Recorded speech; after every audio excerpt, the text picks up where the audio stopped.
กราบสวัสดีครับผมมื้อนี้พอๆกับบาสมายเนาะสบายดีอ้ายอดสวัสดีครับสวัสดีครับสวัสดีครับ FC บาวสมายนะมื้อนี้บาสมายสิมาถามความในใจของเพิ่นนะว่าเพิ่นรู้สึกจังใดเนาะที่ว่าเพิ่นเอาลูกมาเรียนอยู่ประเทศไทยนี่ความเพิ่นสิดีบ่หรือว่ามันแตกต่างกันบ่ใดกับอยู่บ้านเฮานี่นะอ๋อถามว่าแตกต่างบ่ดีบ่เนาะแน่นอนคือจากการที่บ่ยอดเนาะลูกบ่ยอดมาเรียนอยู่ในประเทศนี่ถือว่าปีกว่าแล้วเนาะเทอม3แล้วเนาะถือว่าเทอมแม่นก็ถือว่าเกือบ2ปีแล้วแหละที่มาเรียนก็ถือว่าดีนะการบริการเนาะการเอาใจใส่ของครูบาวสมายคือดีนะคือจังแบบว่าเฮาอยู่เอาไปส่งเนาะตอนเช้าก็จะแม่นแต่เวลาก็ช่วงตอนเที่ยงก็จะมีนมให้ดื่มเนาะมีอาหารให้กินแบบนี้นะคือกินอยู่โรงเรียนเลยบ่หรือว่าแม่จังไดนๆกินในโรงเรียนอ๋อแล้วก็สิ่งหนึ่งนะที่บ่ยอดแบบว่าประทับใจนั่นก็คือแบบว่าการเรียนการสอนของครูนะเพิ่นจะเอาใจใส่มากๆนะเพิ่นจะเอาใจใส่แบบว่าเอากินเอาอยู่แล้วก็ต้องเอานอนอีกเด้เอานอนพร้อมแม่นตอนเที่ยงเด็กน้อยเนาะต้องเอานอนก่อนและถามว่าถ้าหากว่าเรื่องการใช้จ่ายนะถามว่าเปรียบเทียบกับบ้านเฮานะแพงบ่แน่นอนก็แพงกว่านะแพงกว่าเพราะว่าคือจะมีหลายอย่างที่เฮาได้เสียแต่ว่าถามว่าเฮาได้มาคุ้มบ่ก็คุ้มเนาะคุ้มแต่ถ้าหากว่าเฮ็ดแบบนี้เนาะกับบ้านเฮานะแม่แบบว่านมีเฮ็ดระบบจัดการการเรียนการสอนคือประเทศไทยนี่ได้บ่ยอดน่าว่านะจะบ่ได้นะเฮ็ดได้ว่าซั่นเพราะว่าถ้าหากว่าสิเฮ็ดระบบระเบียบคือประเทศไทยนี่ก็เพราะว่าอันนั้นบ่สมัยแบบว่ารายได้ของพ่อแม่นะ บ่มีแม่นบ่มีคือบ่ได้มีงานเฮ็ดถ้าหากว่าจะแก้ไขตรงนี้ก็ต้องถ้าหากว่าอยากเฮ็ดคือไทยนะก็แบบว่าต้องเอาแบบรายได้ให้มันดีก่อนนะจังสิลูกจังสิได้เรียนบ่ดีๆคืออยู่บ้านกันอยู่บ้านกันเนาะแม่นก็คืออยู่บ้านเฮาบ่มีรายได้เด้ถ้าหากว่ามีค่าเทอมแพงมีค่าเทอมแพงๆเนาะคืออยู่ไทยอะนะถ้าคนบ่มีเงินแล้วบ่แม่นคนรวยก็บ่ได้เรียนเด้แม่นคือบ้านเฮาน่ะนุ่งเสื้อชุดตัวเดียวเนาะคืออยู่บ้านเฮาน่ะ ตอนเช้าไปส่งแม่นบ่พ่อแม่ไปส่งก็ตอนเที่ยงไปรับเนาะไปส่งไปรับ4ครั้งมื้อหนึงไปส่งตอนเช้าไปส่งเนาะแม่นตอนเที่ยงไปรับอ๋อแล้วก็ไปส่งอีกได้ตอนเที่ยงน่ะไปส่งอีกไปรับแล้วก็ไปส่งแล้วก็ตอนแลงก็ไปรับ4ครั้งเจ้าต้องเที่ยวไปโรงเรียนอยู่ไทยบ่หรืออยู่ไสอยู่ลาวนั่นแหละอยู่ลาวแม่นแต่คืออยู่ไทยเฮาไปส่งตอนเช้าตอนแลงเฮาไปรับมาโอเคเลย คือเพิ่นดูแลแทนเฮาได้เบิดทุกอย่างเลยแม่นๆก็คืออยู่ในโรงเรียนหน้าที่ของเพิ่นก็คือดูแลนักเรียนเนาะสอนนักเรียนดูแลนักเรียนคือแบบว่าจบเลยหั้นนะคือบ้านเฮาก็มันยังบ่ได้มีพวกส่วนนี้เด้อ๋อคือยังบ่ได้มีแบบว่ากินข้าวโรงเรียนแบบนี้นะแบบว่ามากินเรือนแบบนี้นะไปปั่นจักรยานไปถ้าผู้ใหญ่เด็กน้อยก็ให้พ่อแม่ไปส่งแบบนี้นะแม่แล้วก็ไปรับบางเทื่อก็ถ้าไปให้ไปนาแล้วก็อาจจะบ่ว่างก็มีหั้นนะอาจจะบ่ว่างก็มีก็ แล้วแต่แบบนี้นะก็แล้วแต่ไปอาหรับแล้วก็บ่ได้ไปส่งเลยบางคนก็บ่ได้เข้าโรงเรียนเลยแบบนี้นะสมมุติยากไปไห้ไปนาแบบนี้ลูกสิไปเรียนบางทีก็บ่ให้ไปซ้ำแม่นเอาไปๆนานำซ้ำอีกๆเอาไปหน้านำเด็กน้อยนะถ้าหากว่าผู้ใหญ่สักป2ป3เพิ่นก็ปั่นจักรยานเป็นแล้วไปผู้เดียวได้ก็ได้ถ้าโรงเรียนไกลนะคือบ้านเฮานะแต่คืออยู่ในไทยนี่คือว่าโรงเรียนมันก็ควบคุมเลยนะ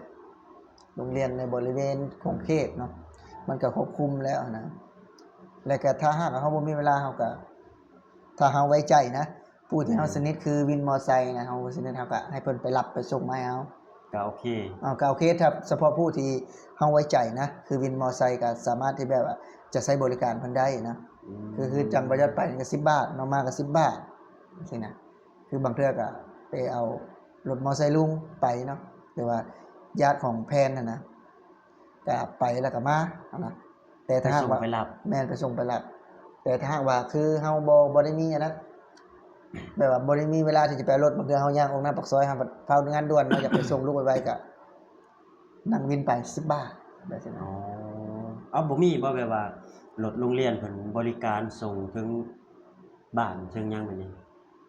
รถโรงเรียนมันบ่ค่อยมีเด้มันไกลเด้อ๋อแต่เฉพาะคนที่อยู่ไกลก็มีเนาะแต่ว่าเด็กน้อยมันก็ยังบ่ทันได้นั่งได้เด้อ๋อเขายังบ่ทันให้นั่งเนาะเด็กบ่น้อยเด็กน้อยมันคือยังบ่ทันได้มีความรู้รอบตัวเด้คือยังแบบว่าเอาตัวรอดบ่ได้นะ อ๋อ แต่ถ้าหากว่าคือผู้ใหญ่ก็มีคือสัก ใหญ่ๆจังหน่อย10ป .3 ป .4 ป .5 มัธยมแบบนี้ก็มี อ๋อ แต่คือยังน้อยอยู่เพราะว่าอยู่นี่มันมีแต่ป .6 เด้ ปหก จบป .6 แล้วคือไปต่อประมาณ นี่เนาะคือความรู้สึกที่ว่าเฮาได้มาจากคุณครูได้มาจากแบบว่าเพิ่นสอนเนาะสอนดีเฮ็ดดีซัมพ่อกับแม่เป็ ก็ น คื พ่อ อ กับแม่แทนเฮาได้นะ คือครูก็เพิ่นก็ลูกศิษย์ก็คือคล้ายๆว่าลูกเพิ่นต้องดูแลคือลูกเพิ่นเนาะคืออยู่ในประเทศไทยก็ยิ่งแบบว่ามีการทดสอบเด้เวลาผู้นี้สอนดีบ่เนาะหรือว่าผู้นี้พูดจาดีบ่ทำร้ายเด็กบ่เนาะแน่นอนว่าคืออยู่ในประเทศไทยนี่คือโรงเรียนก็มีประกันอุบัติเหตุของเด็กนะ บ่ หรือว่ามีการคุ้มครองสิทธิของเด็กอยู่ในโรงเรียนนะบ่แม่นว่าสิเฮาสิตบสิตีคืออยู่บ้านเฮาตอนเฮายังน้อยเข้าโรงเรียนบ่มีเลยบ่สามารถเฮ็ดได้นะ คันอยู่บ้านเฮานี่ก็บอกบ่พังนี่ไม่แช่ไว้โป๊ะเลยเด้ บ่าวสมัยนี่เป็นได้ตอนบ่าวสมัยเรียนน่ะ ตอนบาดสมัยเฮียนนี่กี่หันป .1 หัน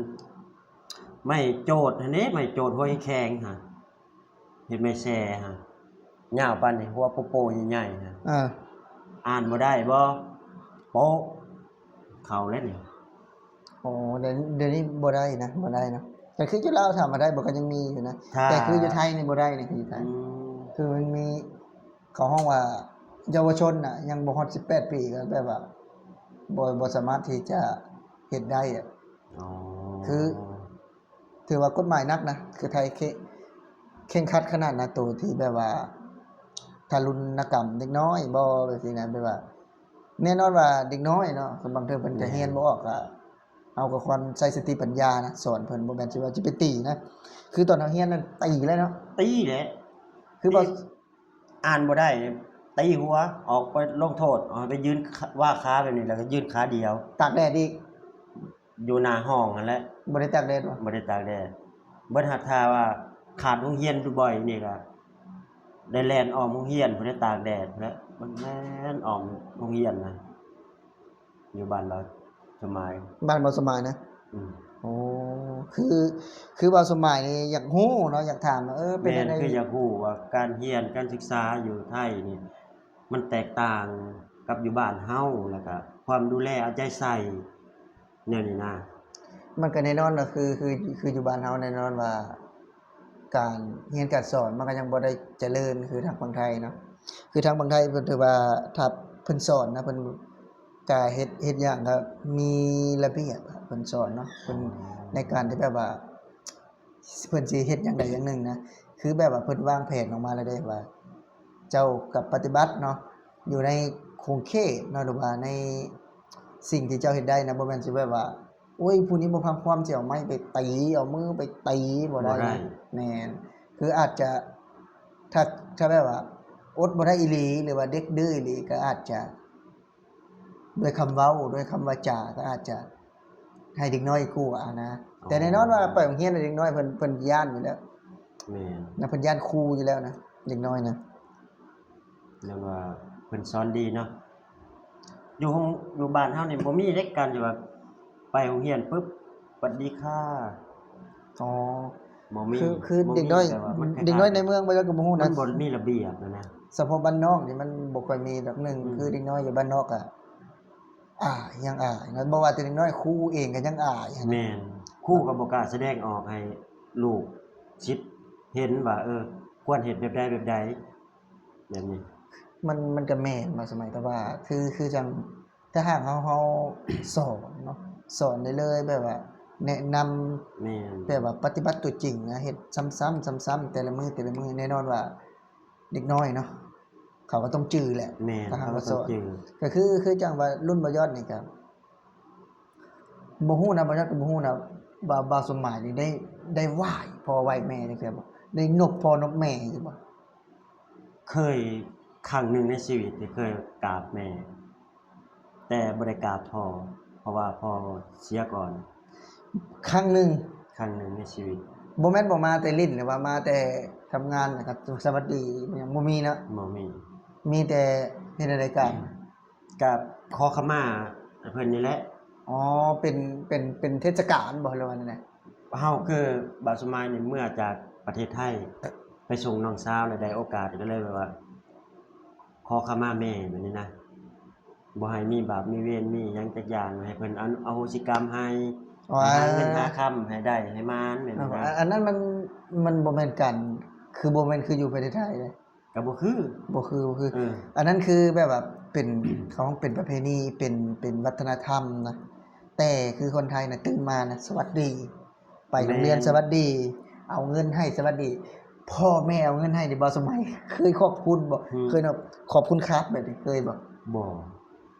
บ่เคย ของกันนั้นแหละเฮาคือในการที่เฮาใหญ่มานะเฮาบ่ได้เคยเห็นนะ บัด ใน พ่อ จุดๆนี้ บัดพ่อเฮามาอยู่ประเทศไทยปึ๊บบัดนี้ เวลา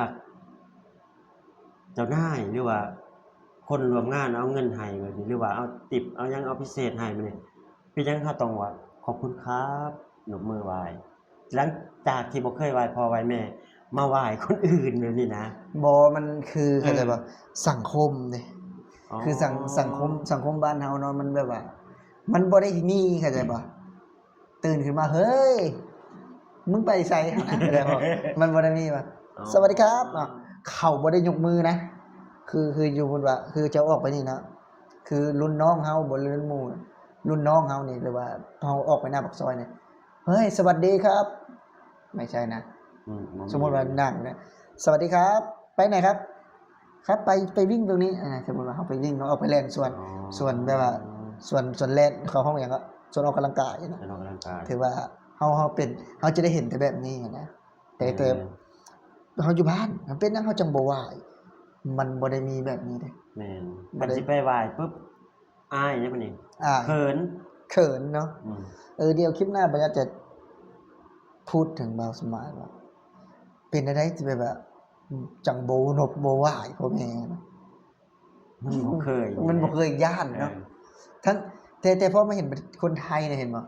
ลูกเพิ่นน่ะลูกเจ้านายน่ะเห็นบ่ลูกหลานเพิ่นน่ะเฮาเองนะทั้งที่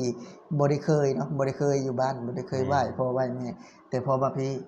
เป็นไหว้เป็นนบเป็นไหว้อ้างามซะสวัสดีจ้ากันดูยิงกันเลยผู้ชายก็สวัสดีครับเพิ่นย่านหมู่บ่แพงเพิ่นแล้วเป็นหยังเฮาอยู่บ้านเนาะเฮาบ่สามารถเฮ็ดได้นั่นก็คือแบบว่า สังคม ต่างสั สั ง ง ค ค ม มก็แม่น แม่น ประเพณีก็แม่น ประเพณียังบ่ไหวสิแม่นประเพณี ก็มันบ่เคยเฮ็ดไง อ่า ประเพณีที่ว่าประเพณีบ่เคยว่าตื่นมาตอนเช้าสวัสดีครับคุณพ่อครับสวัสดีครับคุณแม่ครับบ่เคยมีไง บ่มีเนาะ บ่มี นี่แหละเนาะพี่น้องเนาะคลิปนี้บาสมายก็สิได้จบคลิปไว้เพียงส่ำนี้แหล้วเนาะคลิปนี้ก็ได้ก็พูดคุยเรื่องที่ว่าอ้ายเพิ่นก็ให้ความรู้ก็หลายเติบเนาะบาสมายก็บ่มีความรู้นั่นแหละก็ขอขอบคุณในยอดหลายๆเนาะขอบคุณครับ สวัสดีครับ สวัสดีครับ